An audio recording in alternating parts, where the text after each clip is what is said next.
reporter.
The police reporter brings you another true murder mystery.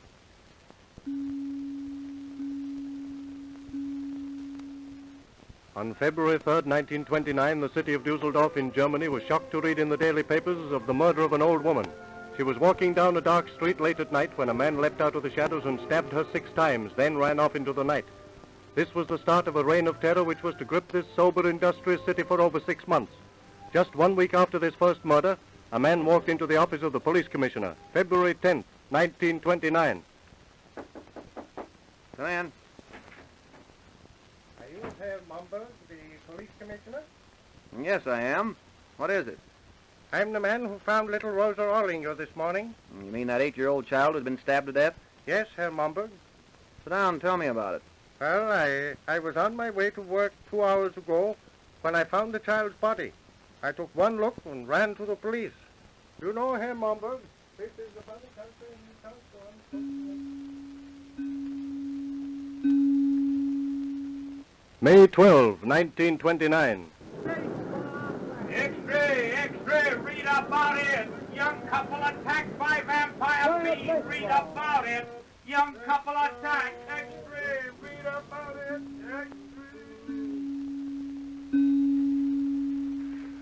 May 15, 1929.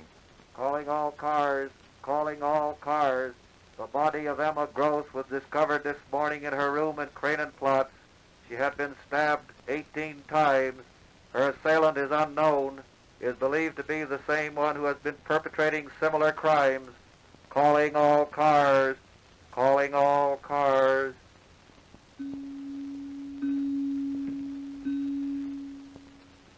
May 20, 1929.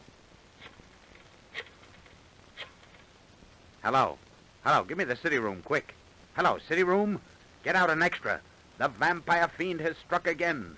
2 children were found stabbed to death on the outskirts of the north side of the city. Their names, Gertrude Hamacher, age 6, Louise Lenson, age 13. The police have one important clue. 1, the man's footprints.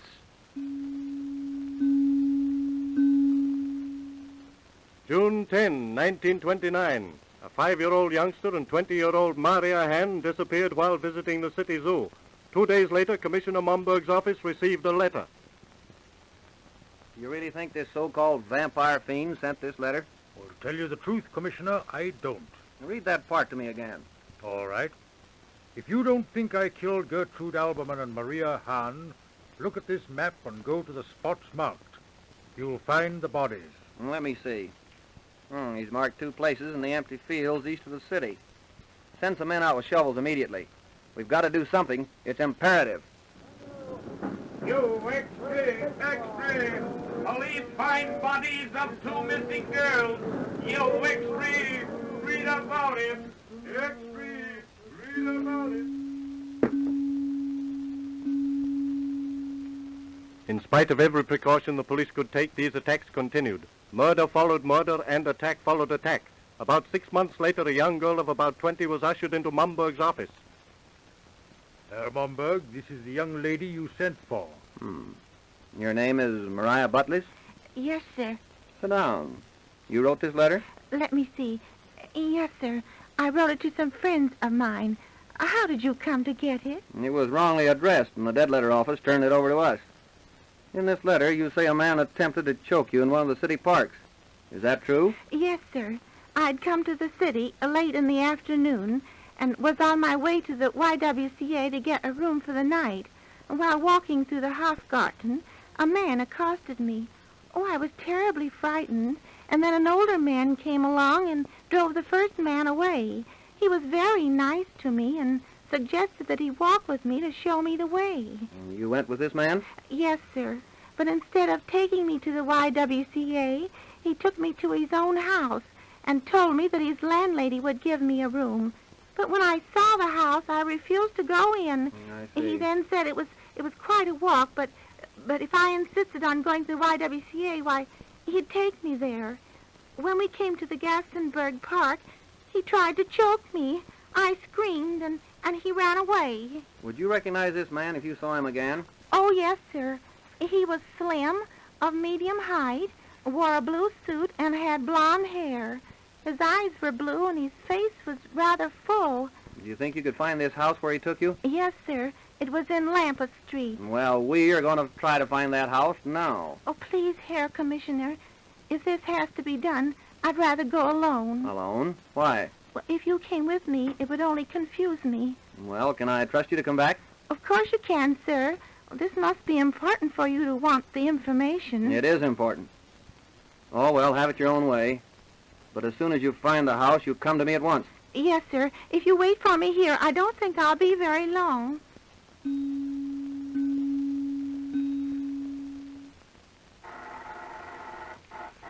Hello, Momberg speaking.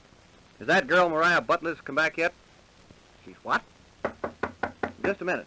Come in. Oh, never mind. She just came in. Sit down, Fraulein Butlis. Well, have you learned anything? Yes, I found the man, and I found the house where he's living. Good. Momberg speaking. Have a squad car brought to the front of the building immediately. We're going to make an important arrest.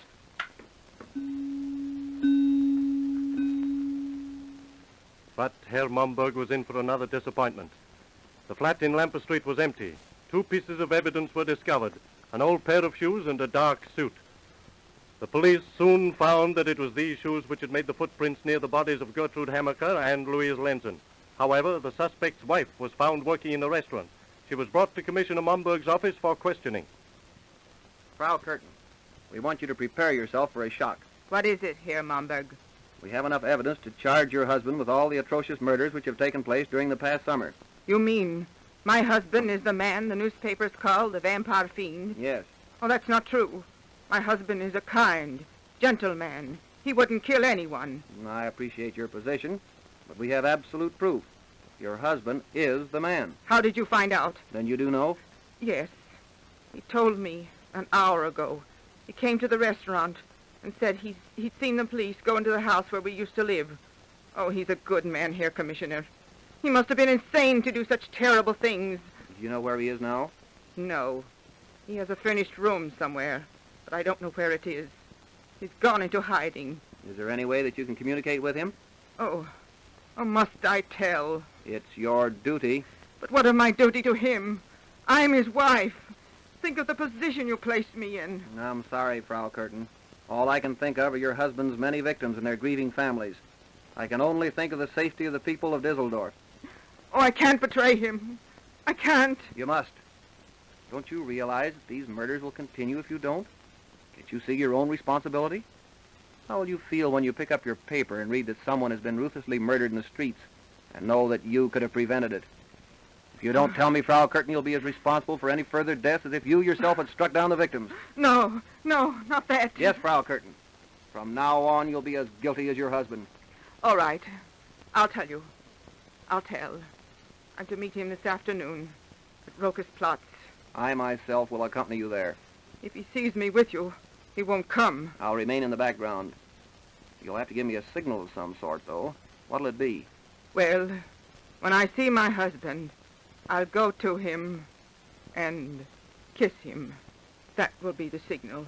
So be it, Frau Curtin. But make sure you don't forget.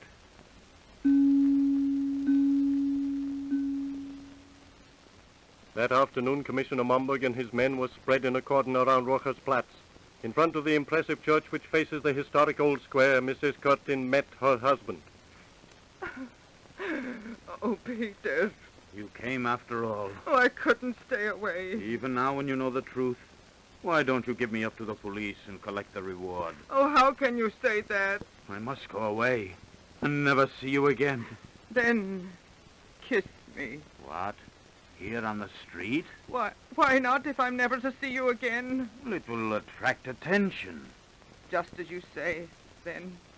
Oh, very well. Goodbye, Peter. And... Peter Curtin, I'm the police commissioner. You're under arrest. So at last, eh? Huh. How did you find me? We followed your wife. When she kissed you, we knew we had our man. That was a Judas kiss. Oh, a kiss of betrayal. I'll... Come on, Curtin. Don't make a scene. You're well surrounded. Oh, I'll come. I'm glad it's over. The police car is just around the corner. Must I come with you? I won't have her in the same car with me. One of my men will take you home, Frau Curtin. Come on, you. Well, your merry chase is over. I'd hardly call it merry. No funny business, Curtin. Oh, don't worry about me. I've been arrested before. I know how to act. Well, here's the car. Get in.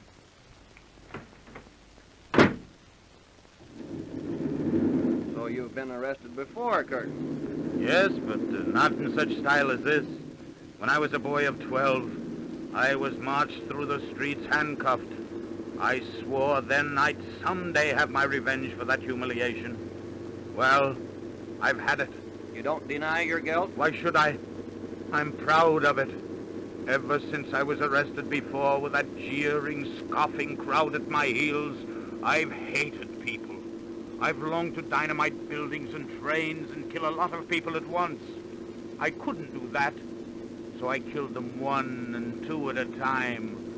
That way I could hear them beg for mercy and cry with fear. It was worth it. Every bit of it. How could you kill these people in cold blood? How? Huh. When I was a boy, I was apprenticed to my uncle, the dog catcher. We killed 50 dogs a day. That's where I got used to killing.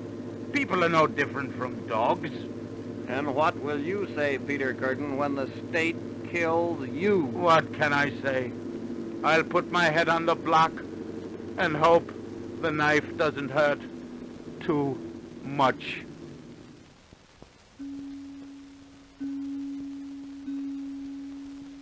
And less than 4 months later, that is exactly what Peter Curtin did.